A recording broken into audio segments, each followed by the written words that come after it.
نماز پڑھنے والے اگر نماز کی روح سے آشنا ہو جائیں کہ یہ محض اوپر نیچے ہونے کی مشق نہیں ہے، بلکہ یہ اللہ کے حضور اپنی نیازمندی کا اظہار ہے، اپنے عجز کا اظہار ہے، تو پھر نماز ان کو وہ مقام دیتی ہے اور وہ شعور بخشتی ہے کہ جو بے نمازی کے نصیب میں کہاں۔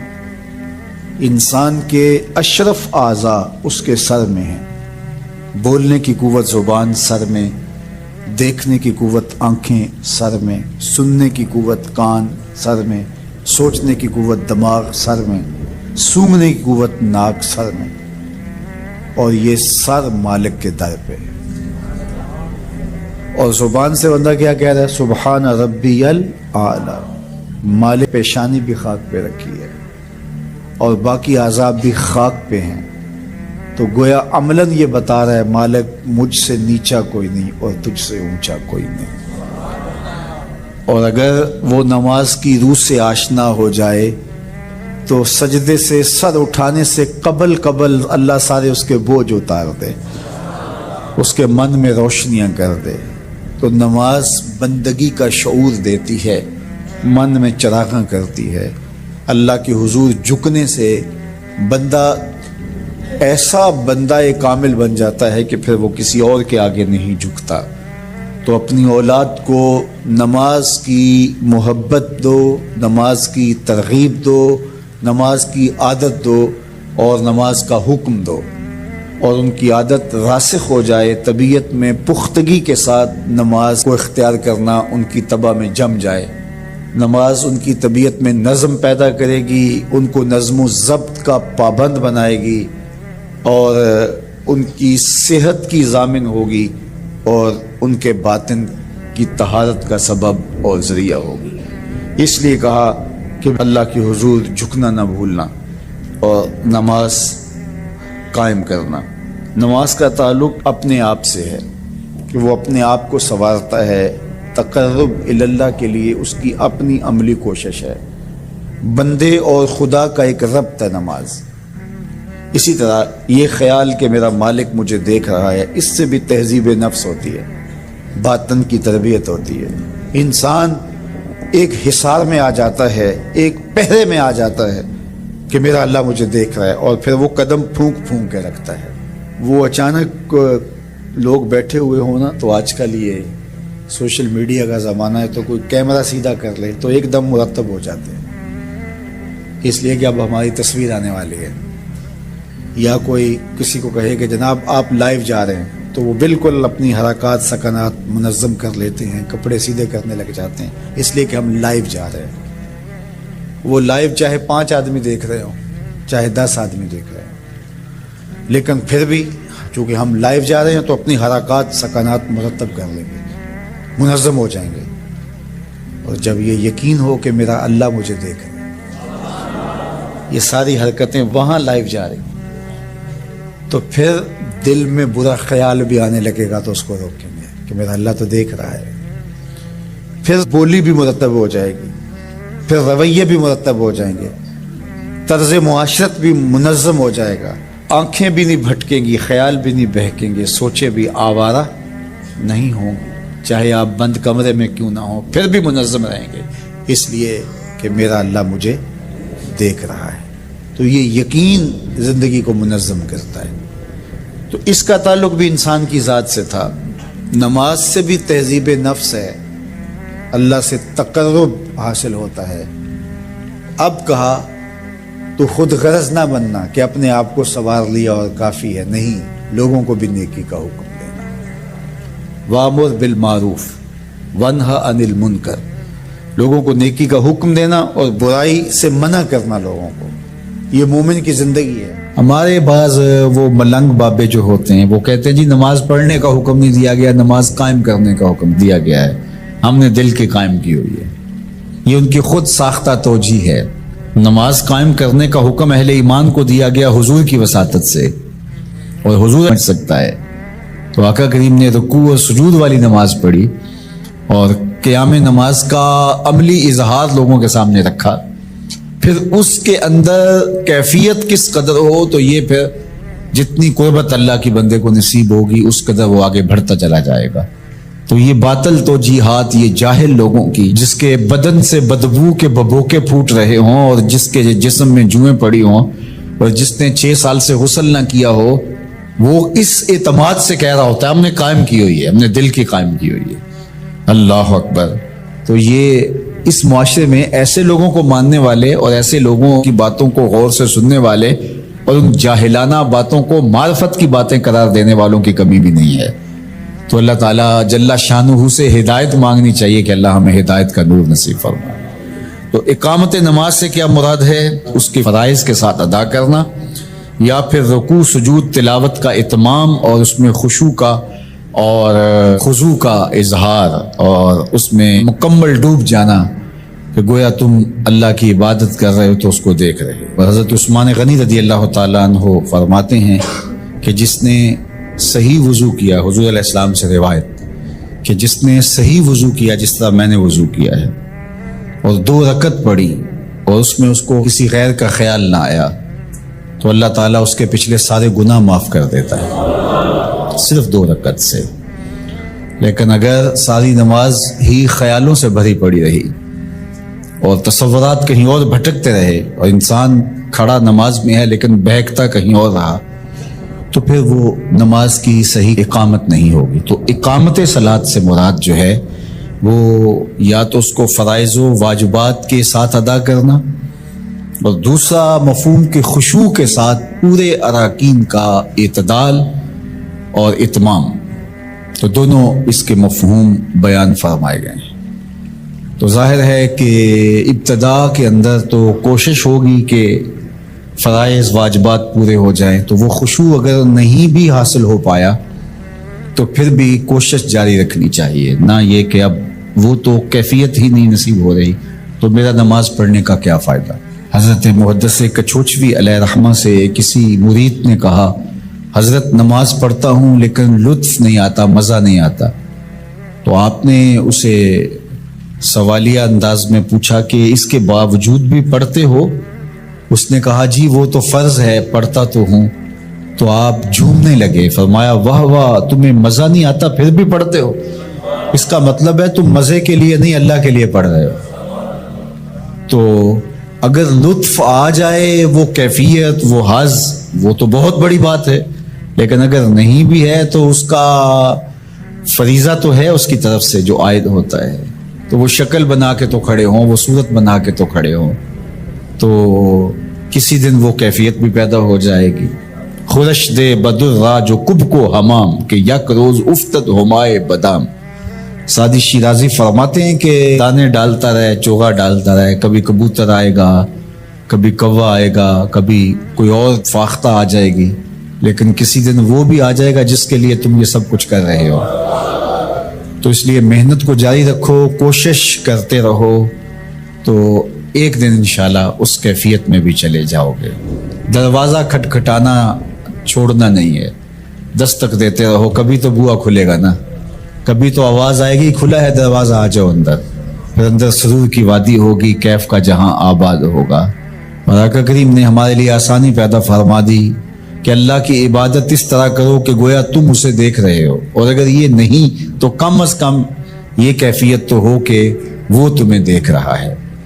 تو اپنی اپنی کیفیت ہوتی ہے، بہرحال نماز کو ترک نہیں کرنا، بھرپور کوشش ہو کہ خشوع و خضوع کے ساتھ نصیب ہو۔ نماز کا حکم صادر کیا گیا ہے۔ نماز اللہ کے قرب کا ذریعہ ہے۔ بندہ سجدے میں سب سے زیادہ اپنے رب سے قریب ہوتا ہے۔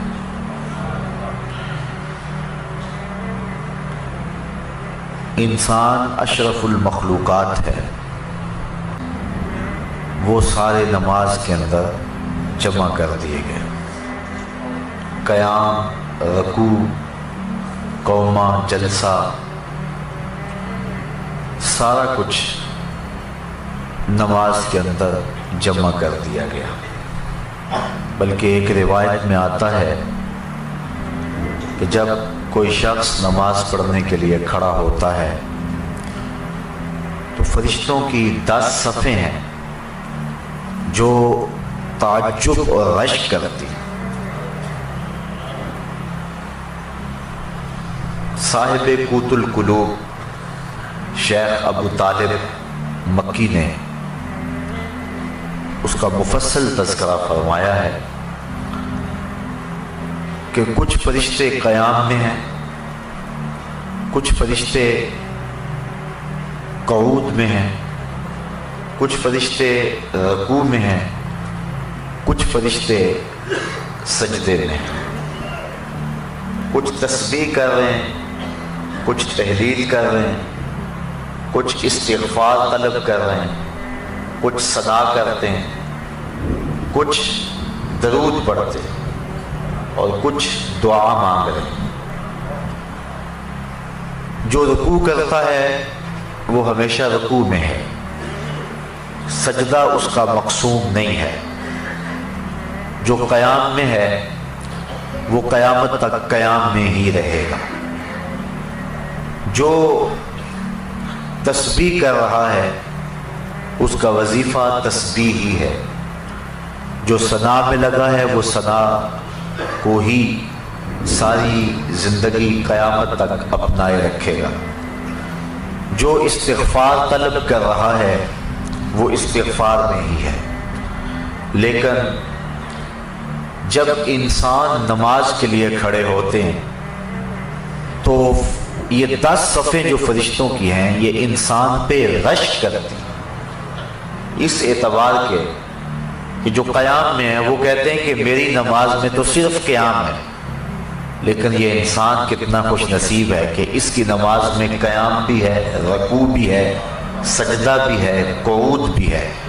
استغفار والے کہتے ہیں کہ میرے پاس صرف استغفار ہے، ثنا والا کہتا ہے کہ میرے پاس صرف ساری زندگی ثنا ہے، لیکن اس کی نماز میں ثنا بھی ہے، اس کی نماز کے اندر استغفار بھی ہے، اس کی نماز کے اندر دعا بھی ہے، اس کی نماز کے اندر درود بھی ہے، اس کی نماز کے اندر سلام بھی ہے۔ تو اس طرح فرشتوں کی جو 10 صفیں ہیں جو مختلف نوعیت کے طرز عبادت میں لگی ہوئی ہیں، تو حضرت انسان کی عبادت پر فرشتے بھی رشک کرتے ہیں کہ یہ کتنا اللہ کا مقرب ہے کہ اللہ نے اپنی عبادت کے سارے طریقے اور اپنے کو پکارنے کے سارے انداز ایک انسان کو عطا کر دیے۔ نماز اللہ کے قرب کا سب سے بڑا ذریعہ ہے۔ حضرت شیخ مجدد الفسانی علیہ رحمہ فرماتے ہیں کہ جو لذت نماز میں ہے وہ کسی اور جگہ موجود نہیں ہو سکتی ہے۔ نماز کی فضیلت، مجد و شرف، اس کا انداز اور اس کا آپ اندازہ اس سے لگا سکتے ہیں کہ نماز تو مجد و شرف اور فضل و کمال کا سبب ہے ہی، جو اذان ہے اس کی اتنی برکتیں ہیں کہ حضور نبی رحمت صلی اللہ علیہ وآلہ وسلم نے فرمایا المؤذنون اطول الناس اعناقا یوم القیامہ، قیامت کے دن سب سے اونچی گردنیں اذان دینے والوں، جب لوگ چلیں گے تو سب سے اونچی گردنیں مؤذن اذان دینے والوں کی۔ بلکہ ایک شخص حضور کی خدمت میں حاضر ہوا اور وہ عرض کرتا ہے کہ حضور مجھے ایسے عمل کی نشاندہی کیجئے کہ میں وہ عمل کر کے جنت میں داخل ہو جاؤں۔ تو حضور نے فرمایا کن مؤذنا، تو مؤذن بن جا، پنجگانہ اذان دیا کر۔ اس نے کہا لا استطیع، میں اس کی استطاعت نہیں رکھتا۔ وقت پر آنا، سب نمازیوں سے پہلے آنا اور وقت کا خیال رکھتے ہوئے اذان دینا، یہ سب سے مشکل کام ہے۔ اس نے کہا کہ میں اس کی استطاعت نہیں رکھتا۔ فرمایا کن اماما، اچھا پھر تو امام بن جا۔ اس نے عرض کی لا استطیع، میں اس کی استطاعت بھی نہیں رکھتا۔ تو پھر حضور نے ارشاد فرمایا فقم بإزاء الامام، تو پھر امام کے پیچھے کھڑا ہو جانے والا ہو جا۔ اگر کوئی شخص جنت میں داخل ہونا چاہتا ہے تو ان 3 چیزوں میں سے ایک چیز اس کو ضرور اختیار کرنا پڑے گی، یا مؤذن بن جائے، یا امام بن جائے، یا امام کے پیچھے کھڑا ہونے والا ہو جائے۔ تو نماز کی جو فضیلت ہے وہ تو ہے ہی، اذان کی اتنی فضیلت ہے۔ کل قیامت کے دن مؤذن حضرت بلال حبشی کی قیادت کے اندر جنت میں جائیں گے اور ان کی گردنیں لوگوں سے بلند ہوگی، بلکہ نماز کے لیے ایک مؤذن تو اذان دیتا ہے، اس کی تو برکتیں ہیں ہی۔ ایک حدیث میری نظر سے گزری، لا تسبوا الدین لأنه یوقظ للصلاۃ، فرمایا کبھی مرغے کو گالی نہ دینا، یہ تمہیں نماز کے لیے جگاتا ہے۔ جو مرغا نماز کے لیے بیدار کرے وہ محبوب بن جاتا ہے، تو جو نماز کے لیے اذان دے وہ کتنا محبوب ہوتا ہے۔ وہ محبوب ہوتا ہے تو جو نماز جو مقصود ہے جو پڑھے پھر اس کو اللہ کی محبت کتنی حاصل ہوتی ہے۔ بلکہ جب کوئی شخص ندا دیتا ہے، حدیث شریف میں لفظ ہیں حضرت ابو ہریرہ رضی اللہ تعالی عنہ سے مروی ہے، جو شخص ندا دے اور پھر جو اس کا جواب دے۔ حضرت بلال حبشی نے ندا دی، حضور کے ساتھ صحابہ تھے، جب حضرت بلال حبشی خاموش ہوئے تو حضور نے ارشاد فرمایا من قال مثل ھذا یقینا دخل الجنہ، جس نے یقین کے ساتھ جو بلال نے کہا ہے وہ جواب میں کہے، یعنی اذان کا جو جواب دے دے، فرمایا جو یقین کے ساتھ اذان کا جواب دے دے، فرمایا وہ سیدھا جنت میں جائے گا۔ ابھی نماز کی جو فضیلت ہے وہ ایک بہت بڑا امر ہے، اذان دینے والے کی جو برکتیں ہیں اور اس کو جو مجد و شرف ملتا ہے، اور اذان کی جو پکار پہ لبیک کہتا ہے۔ لوگ 3 طرح کے ہیں، ایک وہ ہیں کہ جب اذان ملتی ہے تو وہ فوراً سارے کام چھوڑ کے نماز کی تیاری میں لگ جاتے ہیں۔ ایک روایت میں آتا ہے قیامت کے دن کچھ لوگ جن کے چہرے ستاروں اور موتیوں کی طرح چمکتے ہوں گے، وہ ظاہر ہوں گے، لوگوں کی ایک جماعت ہوگی۔ فرشتے ان کو پوچھیں گے تم کون ہو؟ تو وہ عرض کریں گے کہ ہم وہ لوگ ہیں کہ جو ہی اذان ہوتی تھی ہم سارے کام چھوڑ دیتے تھے اور فوراً وضو کر کے مسجد کا رخ کرتے تھے۔ تو فرشتے انہیں مبارک دیں گے اور جنت کا مجدہ دیں گے۔ پھر ایک جماعت اور آئے گی جن کے چہرے چاند کی طرح چمک رہے ہوں گے۔ فرشتے انہیں پوچھیں گے تم کون ہو؟ تو وہ کہیں گے کہ ہم وقت داخل ہونے سے پہلے ہی وضو کر لیا کرتے تھے اور اذان کے ساتھ ہی مسجد کی طرف چل دیتے تھے۔ فرشتے انہیں مبارک دیتے ہیں اور جنت کا مجدہ دیتے ہیں۔ پھر ایک اور جماعت آئے گی جن کے چہرے سورج کی طرح چمکدار ہوں۔ فرشتے پوچھیں کہ تم کون ہو؟ تو وہ کہیں گے کہ ہم وہ لوگ ہیں کہ ہم وضو کر کے طہارت بنا کے مسجد میں پہنچ جاتے تھے تو اذان ہوتی تھی، یعنی ہم اذان مسجد میں ہی سنتے تھے۔ حضرت سعید بن المسیب رضی اللہ تعالی عنہ جلیل القدر تابعی، آنکھوں سے نابینے تھے لیکن جو روشنی دل میں تھی، جو بینا ہیں ان کے پاس بھی وہ اجالے کہاں ہو سکتے ہیں جو حضرت سعید بن المسیب کے پاس تھے۔ اللہ اکبر، کہتے ہیں 40 سال تک حضرت سعید بن المسیب نے جو ہے وہ تکبیر اولا بھی قضا نہیں ہونے دی، اسی وجہ سے ان کا نام پڑ گیا تھا امامت المسجد، مسجد کا کبوتر۔ یعنی جس طرح کبوتر ہیں مسجدوں کے اندر رہتے ہیں تو حضرت سعید بن المسیب کا یہ نام پڑ گیا تھا۔ حالانکہ وہ آنکھوں سے نابینے تھے لیکن انہوں نے مسجد کی حاضری کا اس طرح التزام کیا کہ ان کا نام ہی امامت المسجد پڑ گیا تھا۔ بلکہ جب یزید نے مدینے کو اجاڑا ایام حرہ میں، جب اس نے 3 دن تک اہل مدینہ کو سخت پریشان رکھا اور اس کے گھوڑے مسجد نبوی کے اندر باندھے گئے، اس وقت جو بھی پکڑا جاتا اس کو قتل کر دیا جاتا، تو حضرت سعید بن المسیب ان ایام کے اندر بھی مسجد میں رہے۔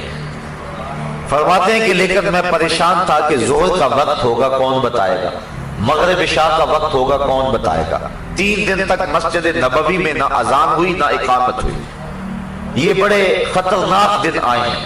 اور یہ یزید بدبخت نے جس طرح کربلا میں ظلم کیا، اس نے مکہ المکرمہ میں بھی ظلم کیا اور اس نے مدینہ رسول میں بھی ظلم کیا. اور 3 دن تک مسجد نبوی میں اس کے ظلم کی وجہ سے اذان اور اقامت نہیں ہوئی. حضرت سعید ابن المسیب آنکھوں سے نابینے تھے، اور جب بھی کوئی یزید کے فوجی آتے تو نابینا سمجھ کے چھوڑ جاتے.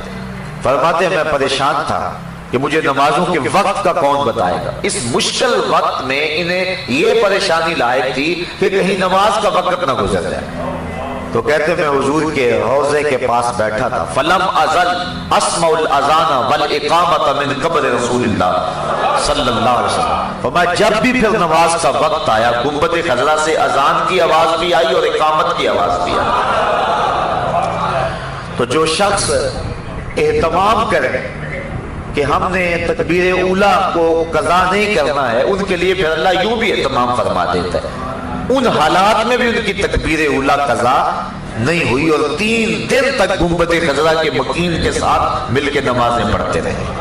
یہ حضرت سعید بن المسیب رضی اللہ تعالی عنہ کا اعزاز ہے، یہ ان کی تکریم ہے، یہ ان کی عزت افزائی ہے. اللہ اکبر.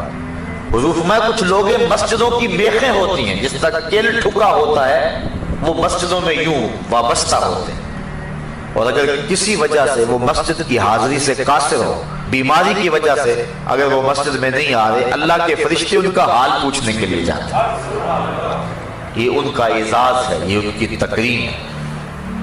بلکہ فرمایا سبعۃ یظلھم اللہ تعالی فی ظلہ یوم لا ظل الا ظلہ، امام عادل وشاب نشأ فی عبادۃ اللہ ورجل قلبہ معلق بالمساجد ورجل دعته امرأة ذات منصب وجمال فقال انی اخاف اللہ ورجلان تحابا فی اللہ اجتمع علیہ وتفرقا علیہ ورجل تصدق بصدقة فأخفاها حتى لا تعلم شماله ما تنفق يمينه ورجل ذکر اللہ خالیا ففاضت عیناہ. فرمایا 7 اشخاص ایسے ہیں قیامت کے دن جب کوئی سایہ نہیں ہوگا، اللہ ان 7 کو اپنے عرش کا ٹھنڈا سایہ عطا فرمائے گا. ان میں سے جو تیسرا شخص بیان فرمایا، حدیث طویل ہے، وَرَجُلٌ قَلْبُهُ مُعَلَّقٌ بِالْمَسَاجِدِ، وہ آدمی جس کا دل مسجد کے ساتھ لگا ہوا ہے، اسے جب بھی ڈھونڈو مسجد میں ملے گا. مسجد کے ساتھ وابستہ ہے، مسجد کی تعمیر کے لیے، مسجد کی آبادی کے لیے، مسجد کی صفائی کے لیے، اس کا دل مسجد سے وابستہ ہے.